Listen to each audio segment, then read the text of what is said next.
Hello. Just getting through this today. I gotta do some stuff for my day job this morning, so me and my daughter have been shredding massive quantities. I inherited this giant file cabinet of stuff that we used to print out that now we no longer do. Haven't for the last 5 years. So to get it out of my office, which now has a giant booth in it, we are going through and shredding all this stuff. So today I need to print out some stuff that actually has to be printed out, which will take the time that we've been spending shredding. So I'm trying to get done with the podcast early so I can get to that early. Today we'll be continuing Adventures of Huckleberry Finn by Mark Twain. Chapter 31. We dasn't stop again at any town for days and days. Kept right along down the river. We was down south in the warm weather now and a mighty long ways from home. We begun to come to trees with Spanish moss on them, hanging down from the limbs like long gray beards. It was the first I ever see it growing, and it made the woods look solemn and dismal. So now the frauds reckoned they was out of danger, and they begun to work the villages again. First, they done a lecture on temperance, but they didn't make enough for them to both get drunk on. Then in another village they started a dancing school, but they didn't know no more how to dance than a kangaroo does. So the first prance they made, the general public jumped in and pranced them out of town. Another time they tried to go at yellowcution, but they didn't yellowcute long till the audience got up and give them a solid good cussing and made them skip out. They tackled missionarying and mesmerizing and doctoring and telling fortunes and a little of everything, but they couldn't seem to have no luck. So at last they got just about dead broke and laid around the raft as she floated along, thinking and never saying nothing. By the half a day at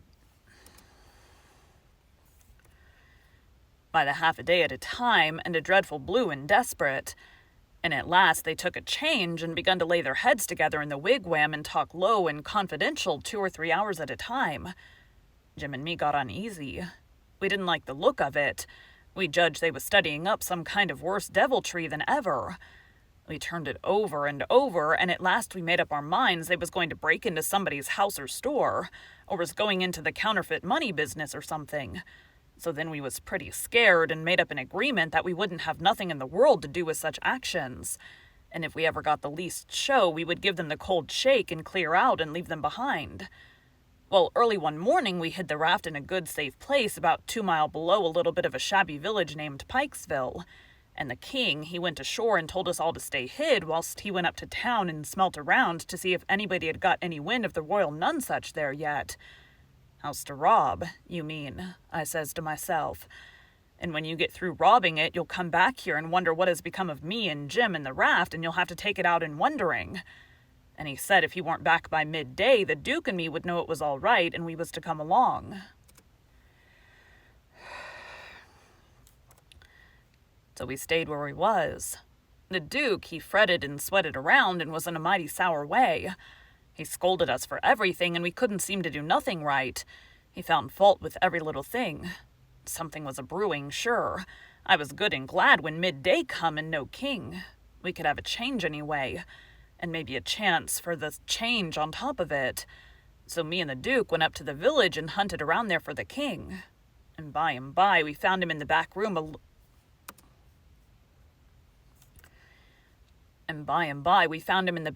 of a little low dodgery, very tight, and a lot of loafers bully-ragging him for sport, and he a-cussing and a-threatening with all his might, and so tight he couldn't walk, and couldn't do nothing to them. The Duke, he begun to abuse him for an old fool, and the king begun to sass back, and the minute they was fairly at it, I lit out and shook the reefs out of my hind legs and spun down the river road like a deer, for I see our chance.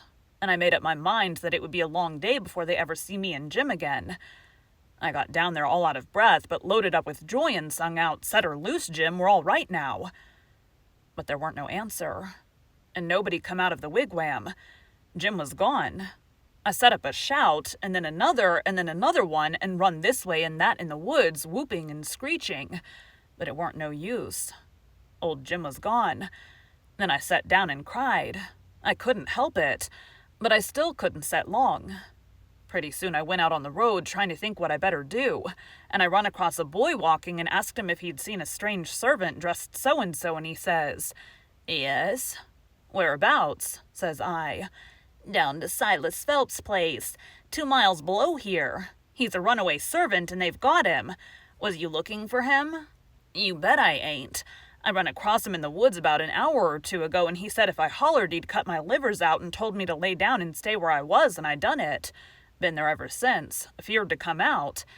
"Well," he says, "you needn't be afeard no more, because they've got him. He run off and down south summers." "It's a good job they got him."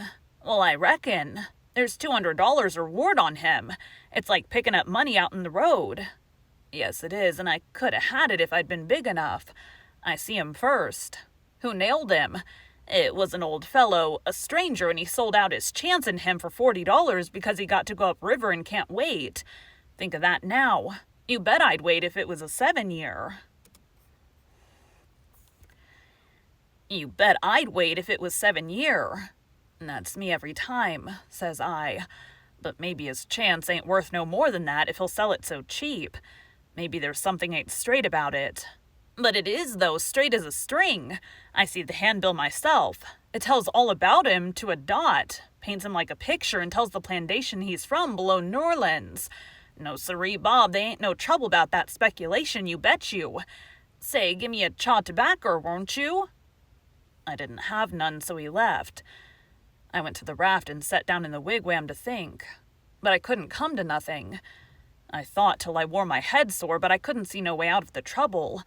After all this long journey, and after all we'd done for them scoundrels, here it was all come to nothing. Everything all busted up and ruined because they could have the heart to serve Jim such a trick as that, and make him a slave again all his life, and amongst strangers too, for $40 dirty. Once I said to myself it would be 1,000 times better for Jim to be a slave at home where his family was, as long as he'd got to be a slave. So I'd better write a letter to Tom Sawyer and tell him to tell Miss Watson where he was. But I soon give up that notion for 2 things. She'd be mad and disgusted at his rascality and ungratefulness for leaving her, and so she'd sell him straight down the river again. And if she didn't, everybody naturally despises an ungrateful servant, and they'd make Jim feel it all the time, and so he'd feel ornery and disgraced. And then think of me. It would get all around that Huck Finn helped a servant to get his freedom, and if I was ever to see anybody from that town again, I'd be ready to get down and lick his boots for shame. That's just the way a person does a low-down thing, and then he don't want to take no consequences of it. Thinks as long as he can hide it, it ain't no disgrace. That was my fix exactly. The more I studied about this, the more my conscience went to grinding me, and the more wicked and low-down and ornery I got to feeling. And at last, when it hit me all of a sudden that here was the plain hand of Providence slapping me in the face and letting me know my wickedness was being watched all the time from up there in heaven, whilst I was stealing a poor old woman servant that hadn't ever done me no harm, and now was showing me there's one that's always on the lookout and ain't a-going to allow no such miserable doings to go only just so fur and no further. I most dropped in my tracks, I was so scared. Well, I tried the best I could to kinder soften up somehow for myself by saying I was brung up wicked, and so I weren't so much to blame. But something inside of me kept saying there was a Sunday school you could have gone to it, and if you'd have done it, they'd have learned you there that people that acts as I've been acting about that servant goes to everlasting fire. Excuse me. It made me shiver, and I about made up my mind to pray and see if I couldn't try to quit being the kind of boy I was and be better. So I kneeled down. But the words wouldn't come. Why wouldn't they? It weren't no use to try and hide it from him, nor from me neither. I knowed very well why they wouldn't come. It was because my heart weren't right. It was because I weren't square. It was because I was playing double. I was letting on to give up sin, but away inside of me I was holding on to the biggest one of all. I was trying to make my mouth say I would do the right thing and the clean thing and going right to that servant's owner and tell where he was. But deep down in me I knowed it was a lie, and he knowed it. You can't pray a lie. I found that out. So I was full of trouble, full as I could be, and didn't know what to do. At last I had an idea, and I says, I'll go and write the letter and then see if I can pray. Why, it was astonishing the way I felt as light as a feather right straight off, and my troubles all gone. So I got a piece of paper and a pencil, all glad and excited, and sat down and wrote, "Miss Watson, your runaway servant Jim is down here 2 miles below Pikesville, and Mr. Phelps has got him, and he'll give him up for the reward if you send. Huck Finn." I felt good and all washed clean of sin for the first time I had ever felt so in my life, and I knowed I could pray now. But I didn't do it straight off, but laid the paper down and sat there thinking how good it was all this happened so, and how near I come to being lost and going to hell, and went on thinking, and got to thinking over our trip down the river, and I see Jim before me all the time, in the day and in the night time, sometimes moonlight, sometimes storms, and we a floating along, talking and singing and laughing. But somehow I couldn't seem to strike no places to harden me against him, but only the other kind. I'd see him standing my watch on top of his instead of calling me, so I could go on sleeping, and see him how glad he was when I come back out of the fog, and when I come to him again in the swamp up there where the feud was, and such like times, and would always call me honey and pet me and do everything he could think of for me, and how good he always was. And at last I struck the time I saved him by telling the men we had smallpox aboard, and he was so grateful and said I was the best friend old Jim ever had in the world, and the only one he's got now. And then I happened to look around and see that paper.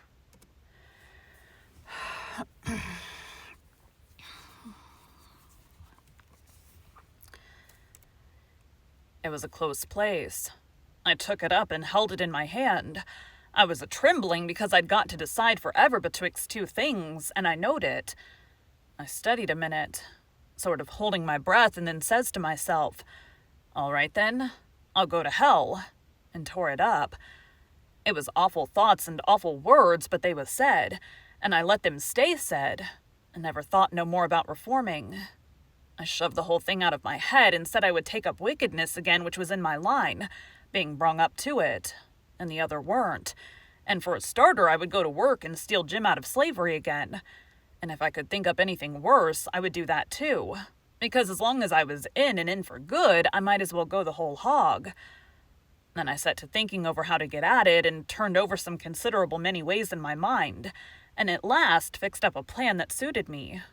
So then I took the bearings of a woody island that was down the river a piece, and as soon as it was fairly dark, I crept out with my raft and went for it and hid there and then turned in.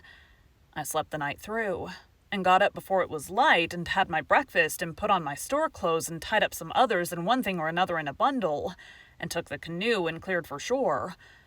I landed below where I judged was Phelps's place, and hid my bundle in the woods, and then filled up the canoe with water and loaded rocks into her and sunk her where I could find her again when I wanted her, about 1/4 mile below a little steam sawmill that was on the bank. And then I struck up the road, and when I passed the mill I see a sign on it, Phelps Sawmill, and when I come to the farmhouses 200 or 300 yards further along, I kept my eyes peeled, but didn't see nobody around, though it was good daylight now. Excuse me. Good daylight now. But I didn't mind, because I didn't want to see nobody just yet. I only wanted to get the lay of the land. According to my plan, I was going to turn up there from the village, not from below. So I just took a look and shoved along straight for town. Well, the very first man I see when I got there was the Duke. He was sticking up a bill for the Royal Nonesuch 3-night performance like that other time. They had the cheek, them frauds. I was right on him before I could shirk.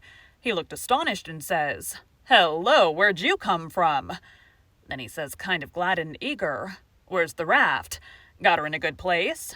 I says, "Why, that's just what I was going to ask your grace." Then he didn't look so "Why, that's just what I was going to ask your grace." Then he didn't look so joyful and says, What was your idea for asking me?" He says. "Well," I says, "when I see the king in that doggery yesterday, I says to myself we can't get him home for hours till he's soberer. So I went a-loafing around to town to put in the time and wait.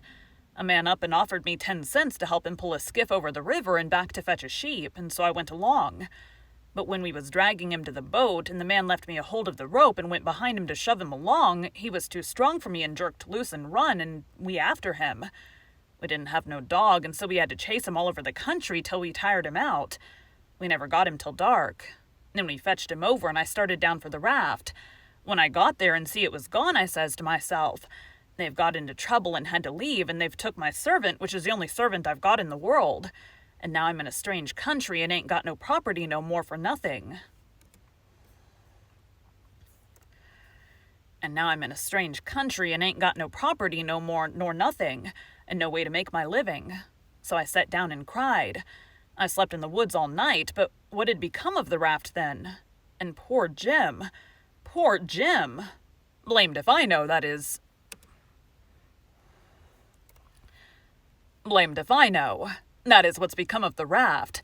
That old fool had made a trade and got $40, and when we found him in the doggery, the loafers had matched $50 with him and got every cent, but what he'd spent for whiskey. And when I got him home late last night and found the raft gone, we said, that little rascal has stole our raft and shook us and run off down the river. I wouldn't shake my servant, would I? The only servant I had in the world, and the only property. We never thought of that. Fact is, I reckon we'd come to consider him our servant. Yes, we did consider him so. Goodness knows we had trouble enough for him. So when we sit...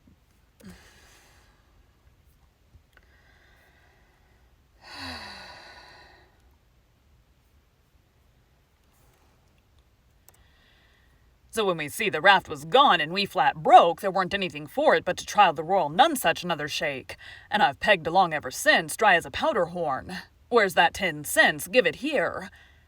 I had considerable money, so I give him 10 cents, but begged him to spend it for something to eat and give me some because it was all the money I had, and I hadn't had nothing to eat since yesterday. He never said nothing. The next minute he whirls on me and says, "Do you reckon that servant would blow on us? We'd skin him if he done that." How can he blow? Hadn't he run off? No, that old fool sold him and never divided with me, and the money's gone. Sold him? I says, and begun to cry. Why, he was my servant, and that was my money. Where is he? I want my servant. Well, you can't get your servant, that's all, so dry up your blubbering. Looky here, do you think you'd venture to blow on us? Blamed if I think I'd trust you. Why, if you was to blow on us. He stopped, but I never see the Duke look so ugly out of his eyes before. I went on a whimpering and says, I don't want to blow on nobody, and I ain't got no time to blow nohow. I got to turn out and find my servant. He looked kind of bothered, and stood there with his bills fluttering on his arm, thinking and wrinkling up his forehead. At last he says, I'll tell you something. We got to be here 3 days. If you'll promise you won't blow and won't let the servant blow, I'll tell you where to find him. So I promised, and he says, a farmer by the name of Silas And then he stopped. You see, he started to tell me the truth, but when he stopped that way and begun to study and think again, I reckoned he was changing his mind. And so he was. He wouldn't trust me. He wanted to make sure of having me out of the way the whole 3 days.